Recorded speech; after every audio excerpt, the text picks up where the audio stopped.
Sup everyone, I'm your female otaku and I'm here to review episode 14 of Ajin. Ajin has returned. For those of you who don't know, I reviewed the first core back over when it was airing in the winter season. And the fan subs are still rather wonky. By that I mean the releases, not the actual fan subs themselves. They are readable this time. They are readable. Okay, good. That was the problem in the beginning. The first couple of fan subs that we got, ooh, you could not read that. Ajin is released in Japan on Fridays, but this time we got on a Monday. How it worked was that the fan subs were rather wonky with the releases, the release schedule, but then they ended up coming out around Sundays. They pretty much stuck with that. So maybe the same thing will happen. I don't really know. The latest they've ever translated was a Tuesday, but that's because they had like 2 episodes to translate at that time. So yeah. But Ajin is here, and I have been reading the manga. I'm not exactly caught up. I'm currently on volume, what is this, 8? This is volume 8. No, volume 7. This is volume 7 of Ajin stuff. So, yeah, I don't know what chapter I'm specifically on. I'm on chapter 30. Chapter 30, yeah. I don't know how many chapters are currently released, but overall I thought this episode was adapted fine, and it was just great to see the characters back! Nakano and Kei, their little adventures in the car, oh my goodness. I remember really loving the dynamic between the two. How Nakano is just so lively, and he acts like the hero, he acts like the typical main character, while Kei is nothing what you'd expect for a main character, but he is our main character of this story. This time, the two are figuring out what to do next. Kei just wants to go back over to the granny, but Nakano's just like, no, we gotta defeat Sato! And then Kei was just like, okay, listen, what can we do? Us two against Sato and his army? What can we do in that sort of situation?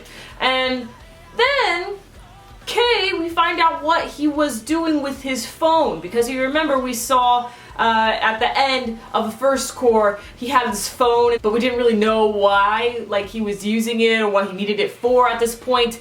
Turns out he had a guy on the inside investigate some of the members in the whole, Ajin corporation, experiments, stuff like that, those people.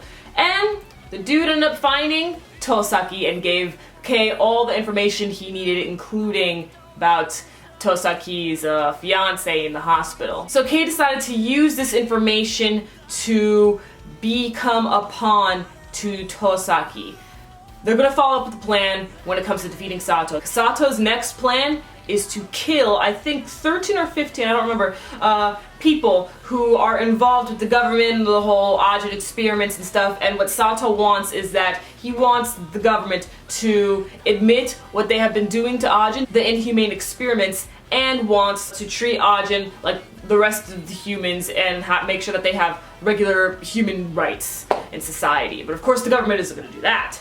So Sato begins the list with the killings. Tosaki's also a little desperate because he's about to lose his job, so having 2 Ajin on his side might just be able to help him out. Of course, I'm not going to say anything more about that. Overall, I really cannot wait to see some certain scenes animated. I hope they're animated and adapted properly, but I just don't really know. But yeah, I'm so pumped for the next episode. I saw the preview for next week's episode and I'm just like, oh my gosh, yes! Like, I'm already so pumped up, even though I know what's gonna happen. I'm still really pumped up, so that's great. And a couple things before I end this review is that the opening, I think, is too popish for Ajin. I really like the first opening more because of how rock heavy it was, and that's why I really like rock music. But not only that, but I think rock suits Ajin more. They had a rock ED and a rock opening, and the ED was still a rock ED.